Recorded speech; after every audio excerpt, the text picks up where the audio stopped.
Hello, my name is Osha. I normally talk about American presidents.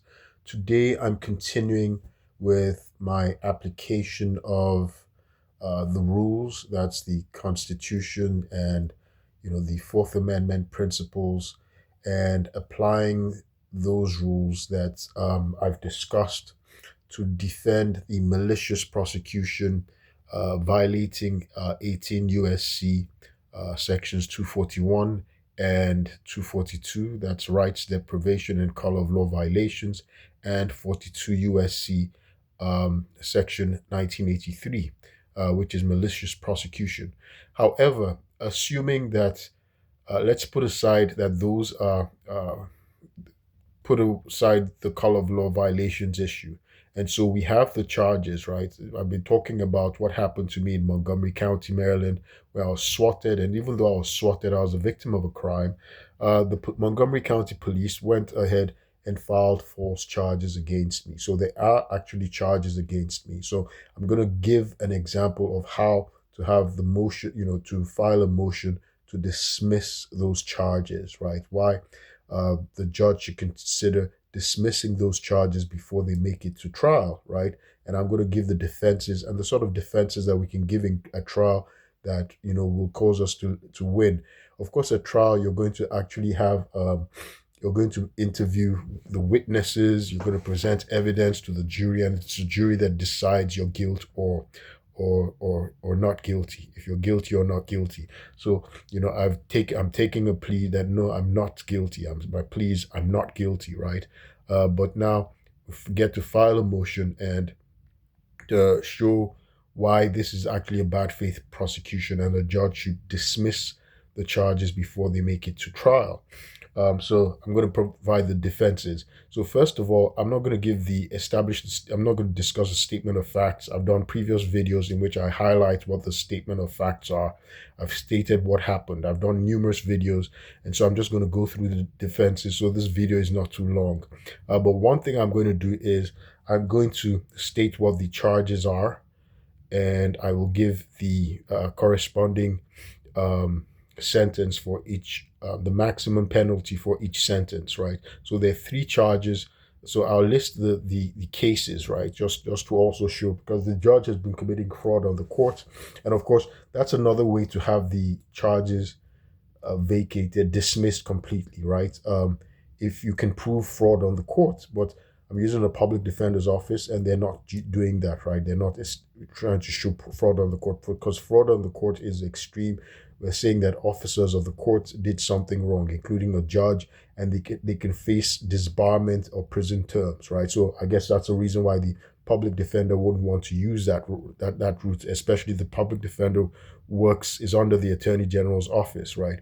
So the charges have not been indicted. No grand jury has seen the charges and said, well, these are actually very valid charges. So there's no indictment. It's just information. It was transferred to the circuit court. It started with the district court, right? So D06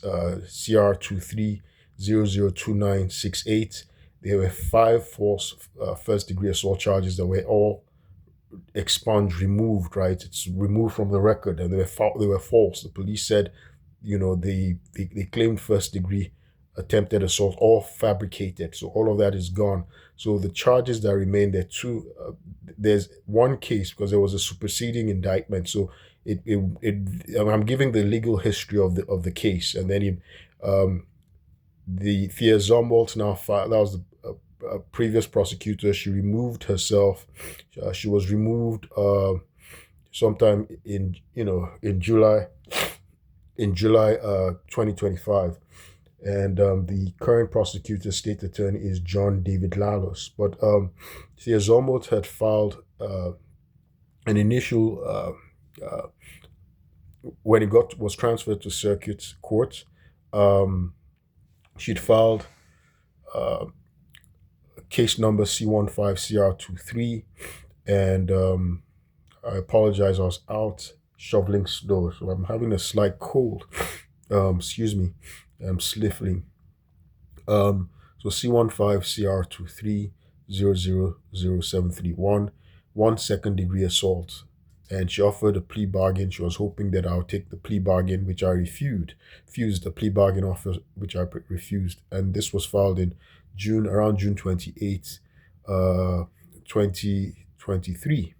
And then she filed a superseding indictment on October 31, 2023, adding six more charges. So three um, second degree assault. They're all misdemeanors, second degree assault charges, and each one, each second degree assault charge maximum is 10 years. So even though it's a misdemeanor, and then there's one disorderly conduct in a public place, which is 60 days. Even though my apartment was not a public place, it was a private residence, right? It was my apartment.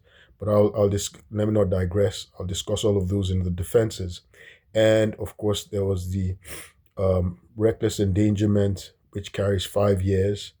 And there's intent to injure with a dangerous weapon, which carries a maximum penalty of 3 years, right? So that's it. Those are the charges. Now, the statement of facts, I'm not going to repeat them, but fact is, I was in my home. I was not committing any crime at all. I was in my home, not committing any crime.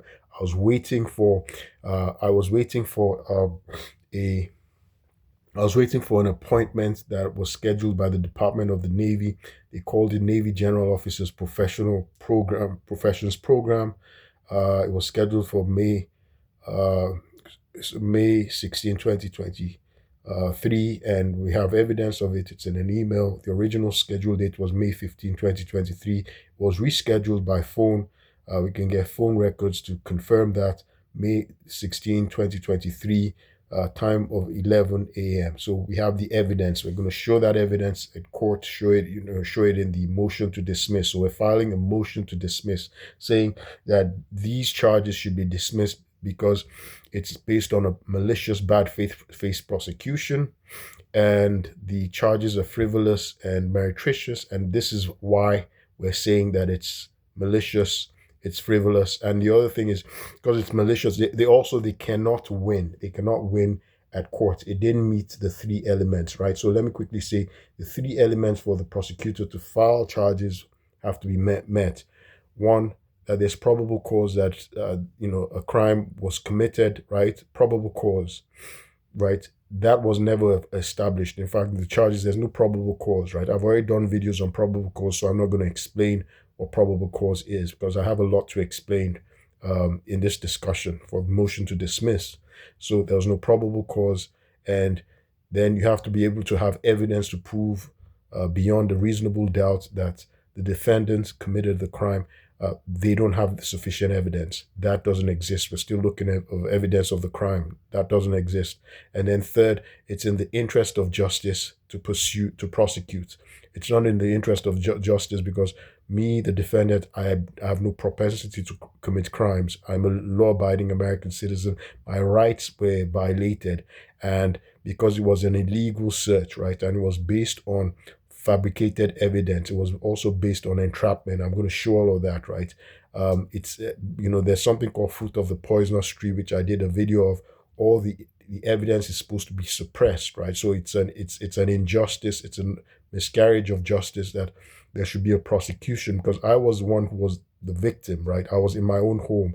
My rights were violated in my own home, and these are defenses. So I'm going to show that this is a malicious prosecution. The three elements for to prosecute were not met, and so I'm going to show in my defenses.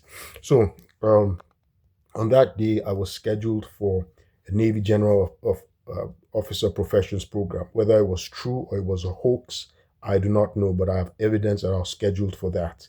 And subsequent interaction with the Lieutenant Devon Blake shows that I was actually in the process of transitioning into being hired in the military side as a Navy military intelligence officer. I was a civilian as of that day, as an auditor in the Department of the Navy. I was a civilian personnel, holding a top secret TSSCI, never committed a crime, right? No criminal history, no criminal record.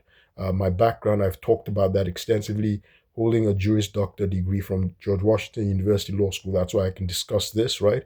And an MBA in accounting and information from Troy University. a bachelor's from Columbia University in New York, and further studies at Oxford University doing international human rights law, and of course, being an intellectual property law fellow at Bocconi University. And I was a John S. McCain Strategic Defense Fellow uh, at with the Department of Defense program as a special assistant. So to be a senior leader of the Department of Defense. So this is very important, right? Because you're going to be establishing that no, the person that's being charged is a law-abiding person. This was just a mistake of fact, right? And that's the first element, the first defense that I'm going to use. It was a mistake of fact. It was a mix up, right? Um, if we can show as a defendant, if I can show that the what was supposed to be a crime occurred because there was a mistake of fact, right? I mistook what was really going on, and it's the uh, the mistake for a specific intent crime, which is what this is, because there was no battery of the assault. Like the assault charge, there was no battery, right? Only um, it's a specific intent because no battery occurred. None of the police officers um, was hit. They didn't touch. They weren't touched. So there was no battery. So it's a specific intent crime assault that which is intent to frighten, right? Intent to frighten is a form of assault, second degree assault. That means, and it's classified as a specific intent crime. Um, in this instance, the specific intent was to cause fear, right? So that's what the prosecution will be arguing, right? That the intent is to cause fear, even though they haven't stated that in their bill of particulars. But because when we look at the evidence, there's no battery, right? So that's all they're left with: intent to frighten the cops, right? So, and specific intent uh, type of second degree assault. That specific intent would just be to cause fear, to create fear, to frighten the person who's claiming to be the victim, in this case, the police officers. Well, I'm saying that, well, there was a mistake of fact, right? Mistake of fact. I thought I was going through, as a defendant. The defendant thought, let me be acting like I'm referring to a third person instead of me personalizing it. So the defendant thought that they were undergoing some kind of physical test and psychological test, which they had been scheduled for in their home, right? And there's evidence of this. So long as the defendant can show that the circumstances exist and this belief, to make the belief, uh, you know, true. So if it's a general intent, right, crime, if it's a general intent crime, then the belief has to be reasonable. But for specific intent, the belief doesn't have to be reasonable. So if anybody thinks that, well, cops showing up at your home and raiding you, uh, you know, it's hard to believe that you're actually going through a training exercise, that you were, even though you were originally scheduled for it, and you have evidence and the facts are there. There's circumstances, there are facts that you can prove that you were scheduled for. You were actually scheduled for a training exercise with the military, right? And so there's the email, so you can prove that. Now, is it reasonable for you to believe that when the police showed up, and they were an armed troop, because it was 40 cops that showed up, and they're pointing guns at you, if you believe that, well, they were just testing you psychologically because you were scheduled on that day to have a psychological and fitness test, and you can see in the body cam that the person is punching the wall and he makes a move towards them, so he thinks that they're just testing him to see if he'll be bold, right? So that's a specific intent crime. So it's a mistake of fact. There's a mistake of fact, so it negates the criminal intent, the intent to actually cause fear, right? So under criminal law, I've talked about this before. This it's the it's the burden of proof is upon the state, the prosecution, right? Who's bringing the charges against the defendant. It's the burden of proof is on them to prove beyond a reasonable doubt that the defendant committed the crime, right? And so But they have two things that they have to meet, two elements of that standard to meet. One, they have to show that the actus reus, so that the actual, so if it's a battery charge, then that's them hitting the person. That's one. In this case, that doesn't exist. So the actus reus will be fear. Okay, right. That's which is difficult to measure. The other element is mens rea. Mens rea is the intent or the guilty knowledge, right? They had an intent to to harm, to injure, right, to commit a crime, and in this case, that crime is to cause fear in the police, right? Um, Again, there was a mistake of fact, right? So it negates the criminality, the criminal conduct that, okay, they were doing things that maybe caused fear in the police. It negates it because there was a mistake, right? The defendant was mistaken. He thought it was a training exercise. He didn't know that it was actually the police who were coming to raid him, right? Based on something he was unaware of, completely unconscious of, right? He had no idea that they'd call the police on him because he was just waiting and focused on his training exercise. It doesn't have to be reasonable. The belief does not have to be reasonable because it's a specific intent crime, right?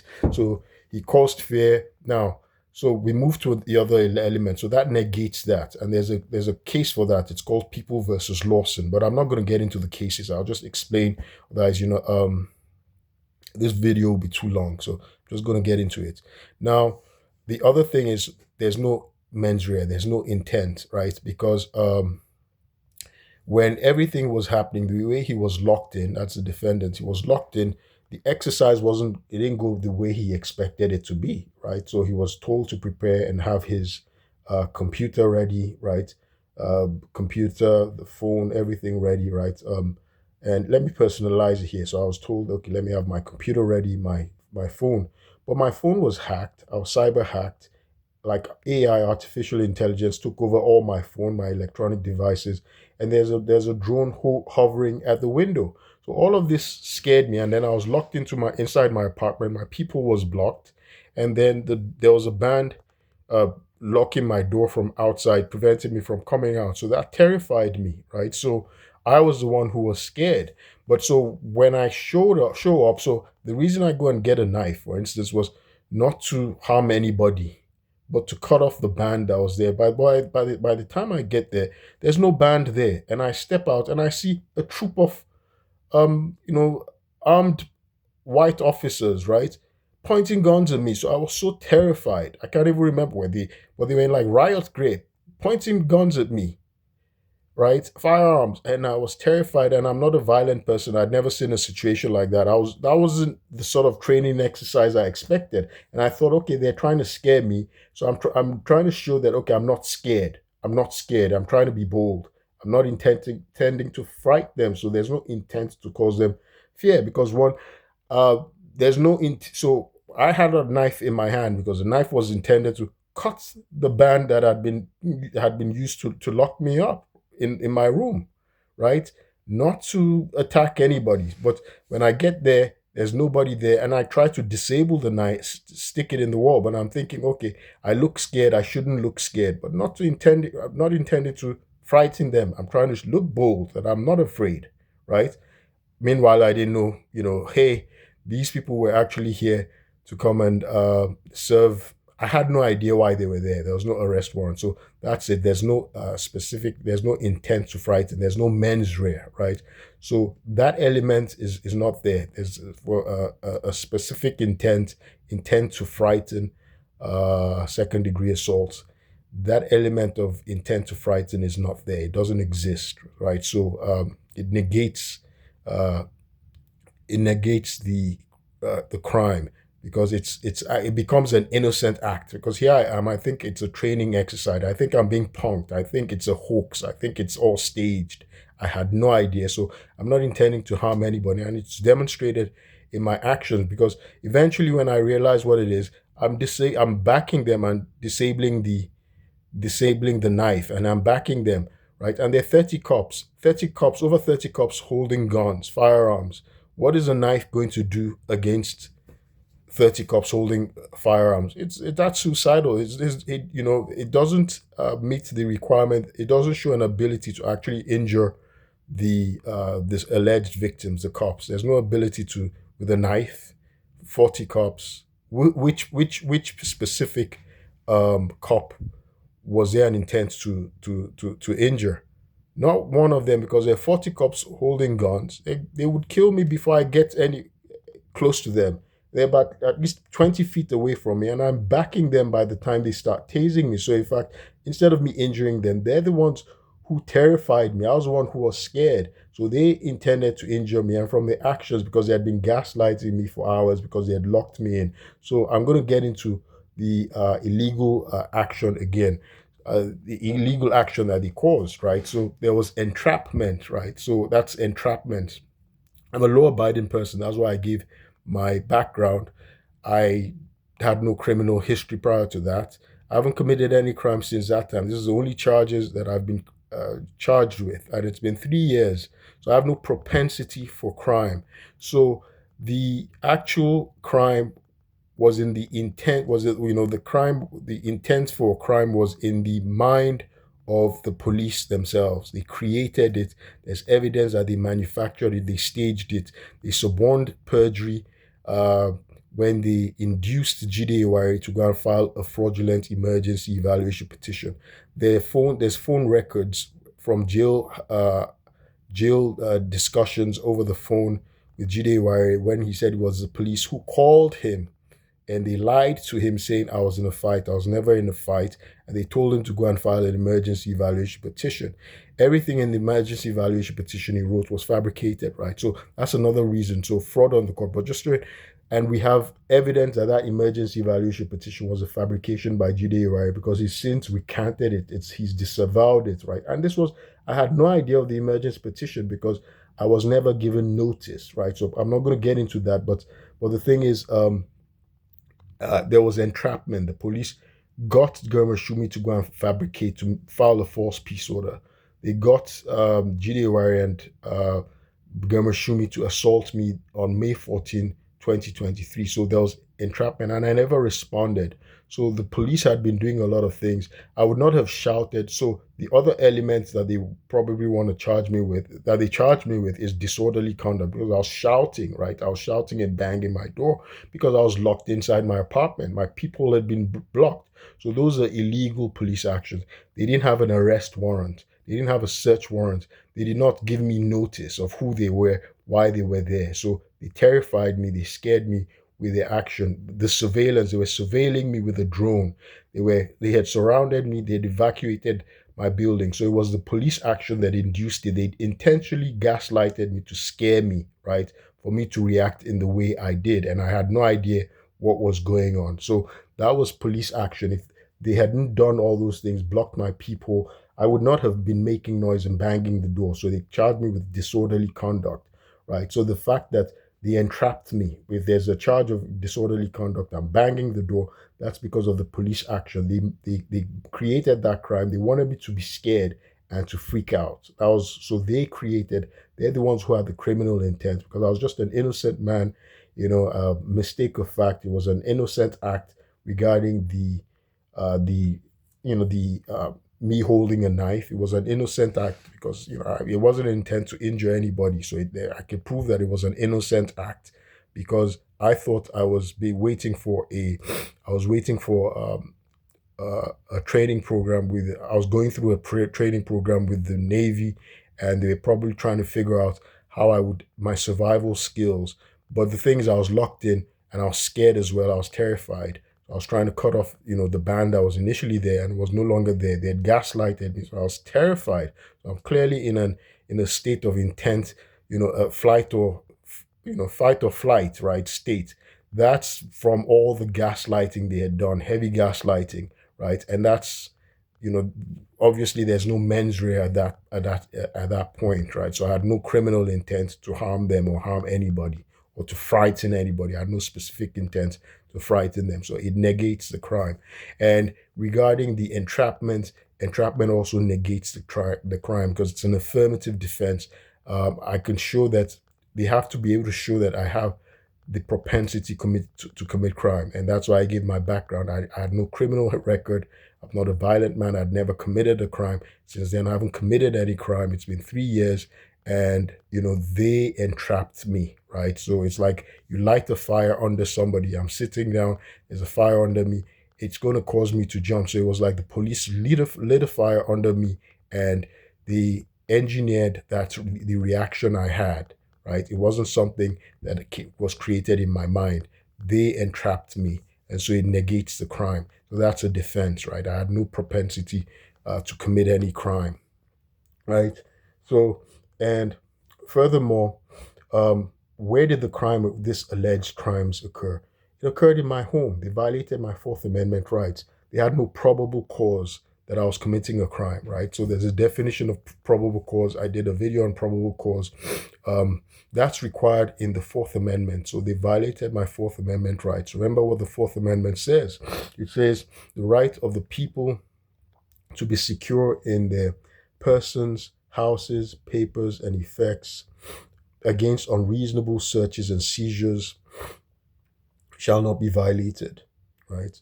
And no warrants shall issue but upon probable cause, supported by oath or affirmation, and particularly describing the place to be searched and the persons or things to be seized. They had no arrest warrant. They had no probable cause. What's the definition of probable cause? Where the facts and circumstances um, within the knowledge of the officer, um,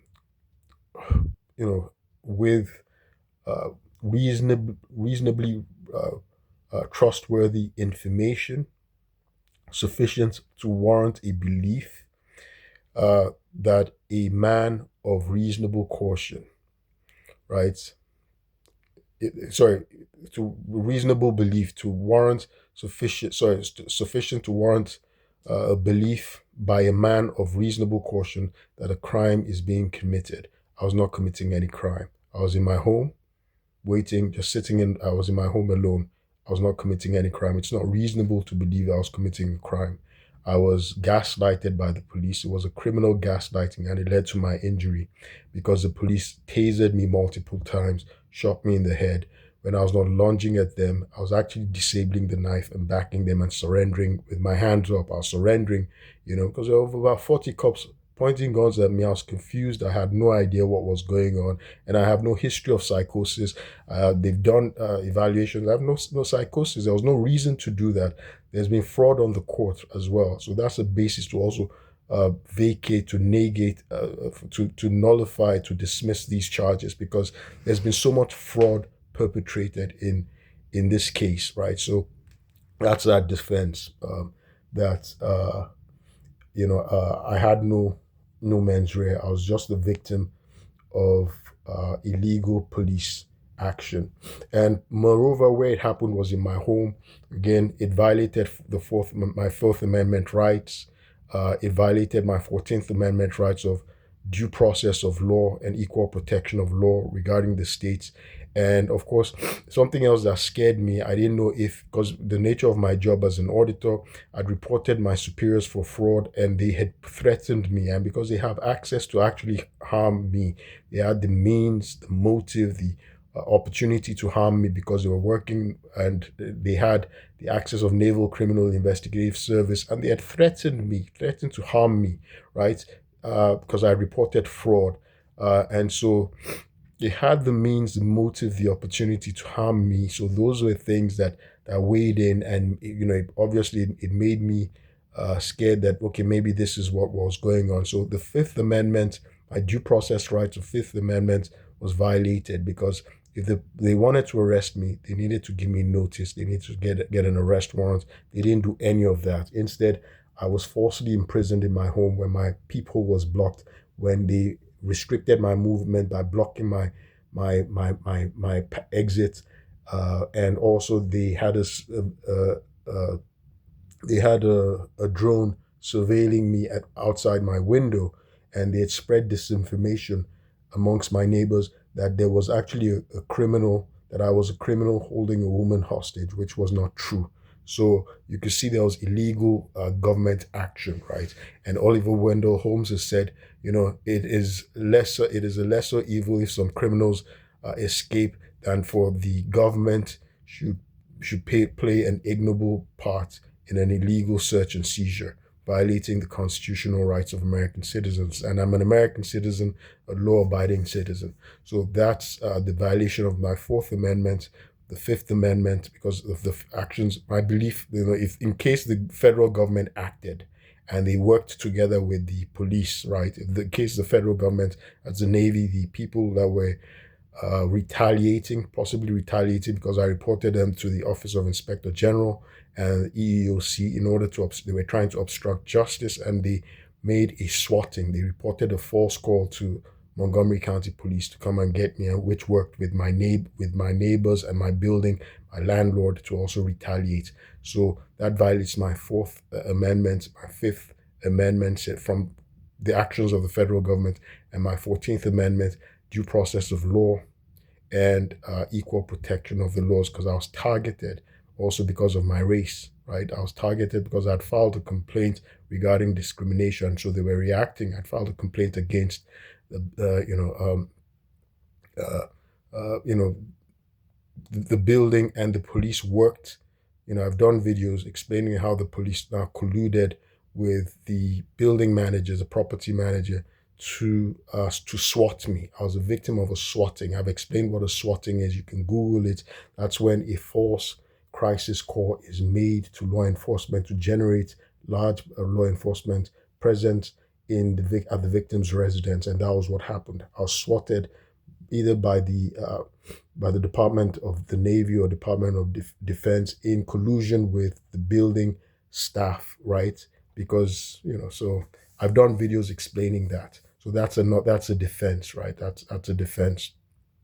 And because of all of that violation, we're going to say, hey, because it was an illegal search, due to the fruit of the poisonous tree, according to the case Nardone versus United States, and of course the case of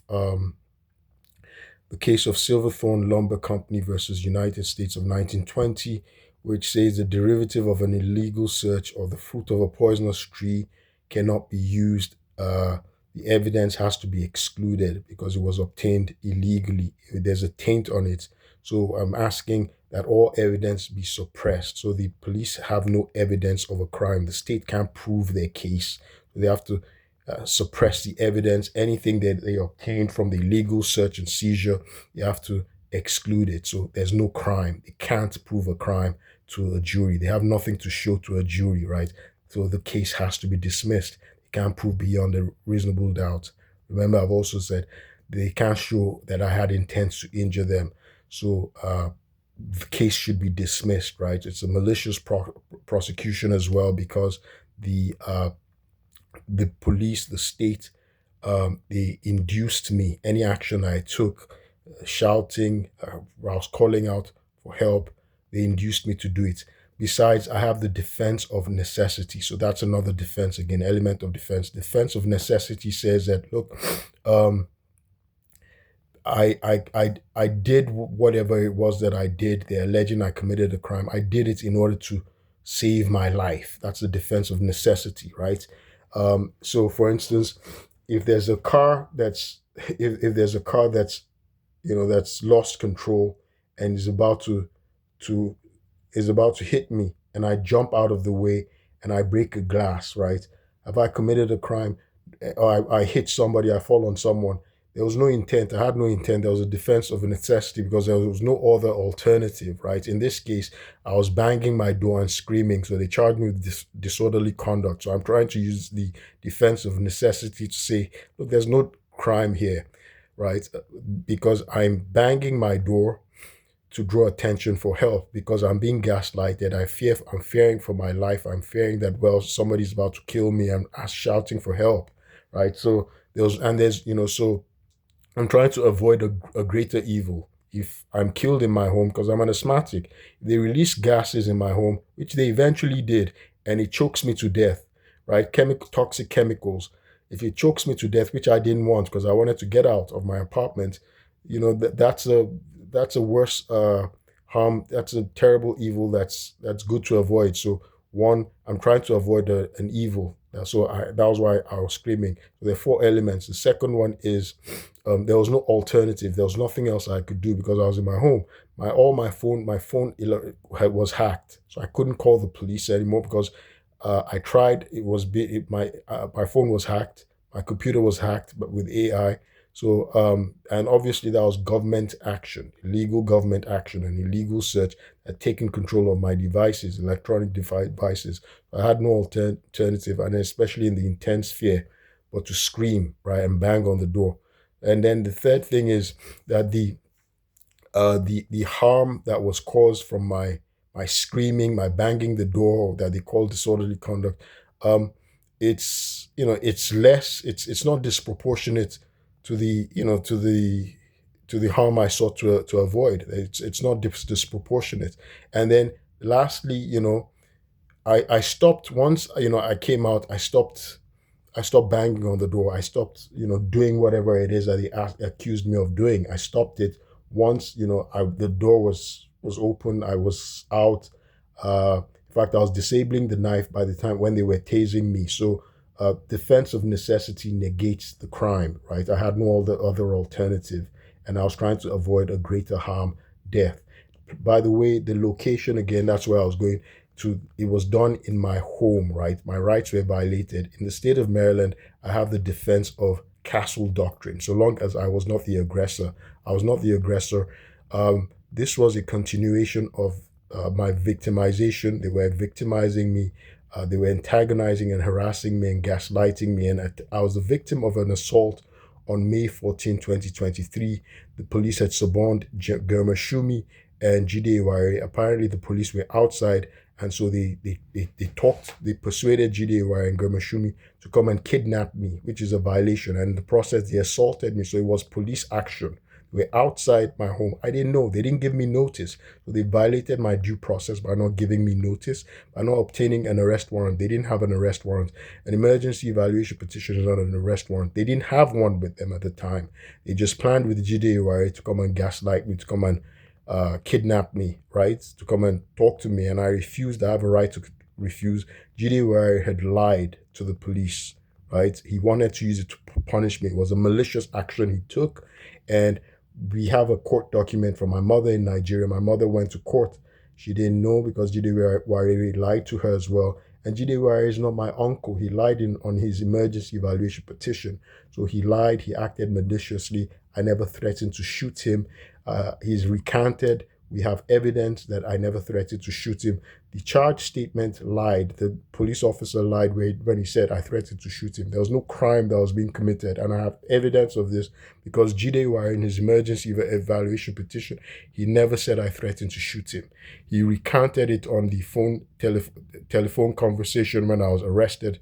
The first day I was arrested at jail, Sergeant Solomon Ajibade, who was standing right next to me, he heard him as he said, "No, that's a mistake. I never threatened to shoot him." And he said he never said it either. I have a phone recording. That's our evidence. When he said it, I have witnesses. My friends, my roommates have all heard him. He's denied ever saying I threatened to shoot him. So there's no crime. I wasn't committing any crime. I was a victim of illegal state action by the police, right? And a bad actor, Jide Iware, who was attempting to retaliate, to punish me, he couldn't accept boundaries I drew for him. So I was just an innocent person, law-abiding person in my home, and the police, they put me at their mercy, and through their whimsical and capricious actions, they violated my Fourth Amendment rights in my home. So that's also so that negates any crime. The castle doctrine protects me because of the castle doctrine. It says that if a person in their home, if they fear um, imminent bodily injury or death from an armed intruder, they're entitled to actually defend themselves up to using bodily force, so long as they were not the initial aggressor. I was never the initial aggressor. I was sitting in my home when my doors were locked. My people was blocked. I was first. It's the same people who assaulted me on May 14, 2023, and I didn't react. I called the police for help. I had witnesses. Sharon Caruth, my friend, told Sergeant Charles Drengwitz that I had just been assaulted by Jide Wariri and the neighbor Germa Shumi, who fabricated a peace order. He was lying, and they tried to kidnap me.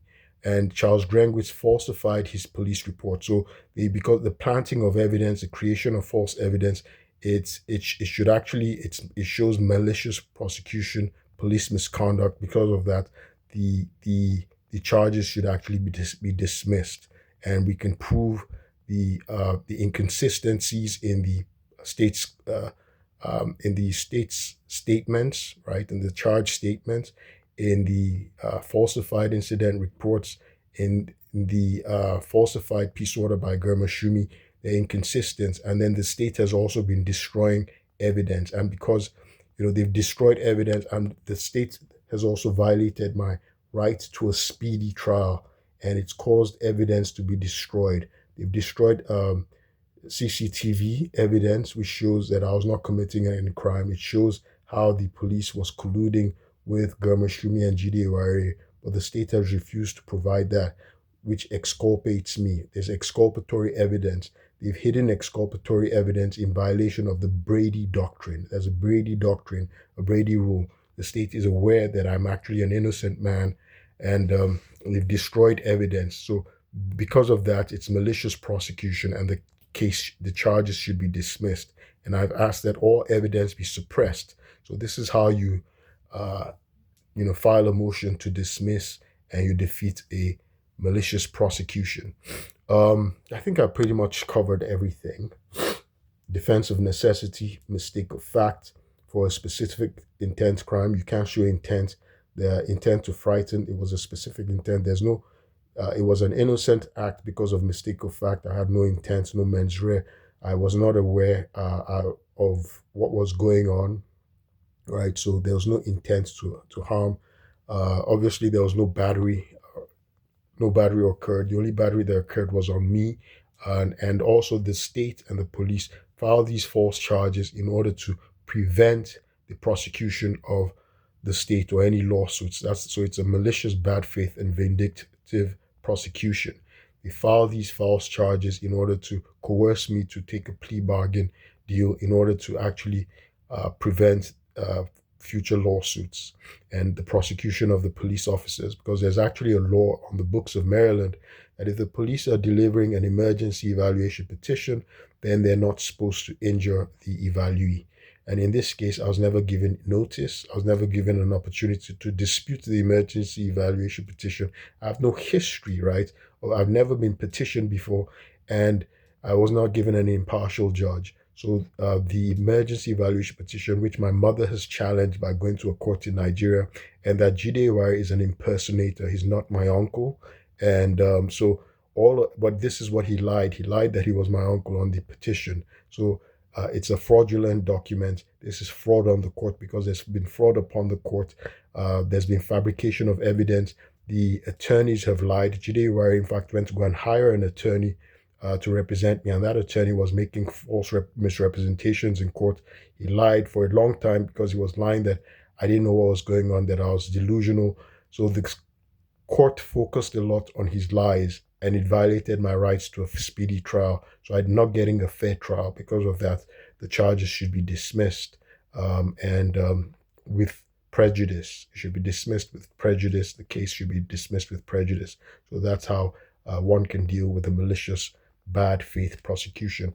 And the judge himself had a conflict of interest because the judge was actually involved in, he's on the board of the hospital that I was initially taken to, that's MedStar, which fabricated a medical report, false diagnosis, and gave it to the police. So the police, was unlawful police conduct, there was unlawful government conduct, and the judge had a conflict of interest, and he was trying to benefit the unlawful actions, the illegalities of MedStar Hospital, of which he's a board member, right? So there's a lot to cover. I've done other videos. I'm not going to get into those other details of attempts by the Department of the Navy and Department of Defense, people, attorneys in my EEOC complaint, how they colluded. They may have colluded to obstruct justice, right? To in order to discredit me, to make my EEOC and Inspector General complaints go away, right? And so there's also there are many ways to actually show malicious prosecution and to have the case dismissed. But the thing is, the charges, the case, they have no legs to stand on. It's a malicious bad faith prosecution, and it should be dismissed. So thank you so much. Uh, I think I'm done. I've pretty much covered most of it, and I'll review the video if there is anything else for me to add. But this is sufficient, right? They can't prove intent. That's very, very important. The important element. There's no probable cause, and so the case should be dismissed. My name is Olurotimi Osha, and of course, I've talked about how I was wrongfully arrested, wrongfully detained, and charged wrongfully for a crime I have not I never committed, and I've just shown why that the case should be dismissed. Right? It's a malicious bad faith prosecution, and it pivots on subornation of perjury, fraud on the court, and police misconduct, prosecutorial misconduct, including judicial misconduct by Judge James Bonifant of Montgomery County, Maryland.